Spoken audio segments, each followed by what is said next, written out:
کہ اللہ کی کتاب جس کو ہم کتاب مقدس کہہ رہے ہیں کیا وہ تبدیل ہو گئی؟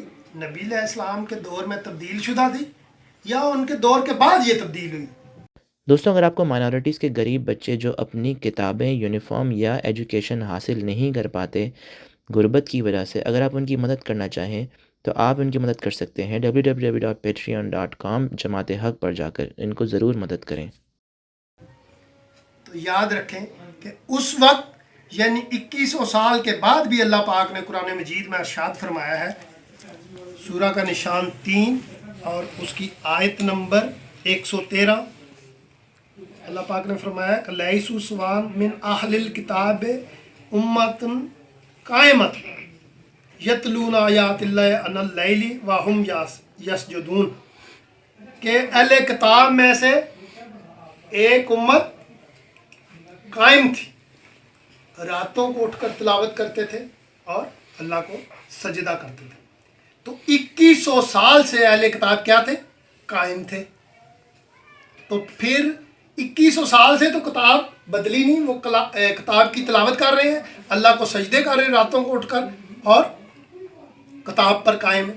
تو یہ کیسے ممکن ہے کہ جو ایماندار، جو مومن 2100 سال سے قائم ہے، وہ ایک مولوی کے کہنے سے ہم مان لیں کہ جی اس کی کتاب بدل چکی ہے، اس کا ایمان بدل چکا ہے؟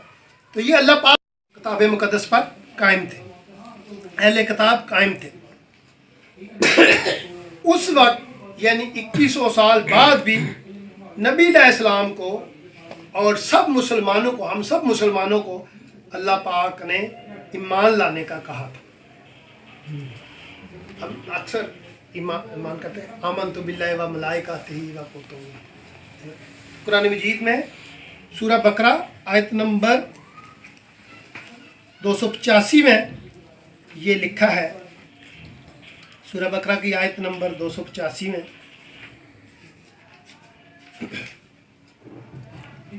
کل آمن باللہ و ملائکتہ و کتبہ و رسولہ، اللہ پر ایمان، ملائکہ پر ایمان اور کتابوں پر ایمان۔ اللہ نے کتابوں پر ایمان لانے کا کہا ہے، کتابوں پر ایمان لانے کا کہا ہے، صرف قرآن پر ایمان لانے کا نہیں کہا، پچھلی گزری ہوئی کتابوں پہ، تورات پہ، زبور پہ، انجیل پہ، صحائف انبیاء پہ۔ تو یہ نوٹ کر لیں حوالہ جات، سورہ بقرہ آیت نمبر 285 اور سورہ نساء آیت نمبر 136۔ تو کیا نبی علیہ السلام ایمان لائے تھے؟ اللہ نے جو کہا ہے کہ جی ایمان لاؤ، تو کیا نبی پاک بھی ایمان لائے تھے؟ سنن نبی داؤد کی حدیث ہے، حدیث کا نمبر ہے 4449۔ نبی پاک کے سامنے جب تورات لائی گئی تو انہوں نے تورات شریف کو کشن پہ رکھا، تکیے پہ رکھا اس کو احتراماً، اور کہا آمنت بیک، میں تجھ پر ایمان لایا۔ اللہ نے حکم دیا کیا کرو؟ ایمان لاؤ، کتابوں پر اللہ پر ایمان لاؤ، فرشتوں پر ایمان لاؤ، کتابوں پر ایمان لاؤ، رسولوں پر ایمان لاؤ۔ اور جب نبی پاک کے سامنے تورات شریف لائی گئی تو نبی پاک نے اس کو عزت دی، احتراماً گاؤ تکیے پہ رکھا اور کہا کہ میں تجھ پر ایمان لایا۔ اب اندازہ لگا لیں کہ اہل کتاب اللہ نے قرآن مجید میں فرمایا ہے کہ قائم ہے۔ اللہ نے کہا کہ اس پر ایمان لانا ہے، نبی پاک ایمان لانے والوں میں ہے۔ جب ہمارے نبی اس پر ایمان لائے، اب دیکھیں بھائی یہ وہ تورات نہیں تھی، کوئی اور تھی۔ مولوی کہے گا یہ وہ تورات نہیں تھی، کوئی اور تھی۔ بھائی یہودی سے منگوائی، 2100 سال سے یہودی کے پاس ایک چیز چلی آ رہی ہے، نبی پاک نے اس سے منگوائی، اپنی طرف سے نکال کے نہیں دی کہ یہ تورات ہے میں اس پر ایمان لائے، بلکہ یہودیوں کو کہا کہ کتاب لاؤ۔ جب وہ کتاب لائے، اس کتاب کا احترام کیا نبی پاک نے، احترام کرنے کے بعد اس کتاب کو پکڑ کر کہا آمنت بیک، میں تجھ پر ایمان لائے۔ تو یہودیوں کی کتاب پر ایمان لائے نبی پاک، بغیر کسی دلیل کے، یار یہ بدل تو نہیں گئی، یار اس میں تحریف تو نہیں ہوگی، یہودیوں تم نے اس کو بدل تو نہیں ڈالا۔ تو نبی پاک اس کتاب پر ایمان لائے، کیوں؟ اللہ نے حکم دیا تھا کتابوں پر ایمان لاؤ۔ ایک مولوی کہتا جی وہ نبی پاک ساری پر ایمان نہیں لائے،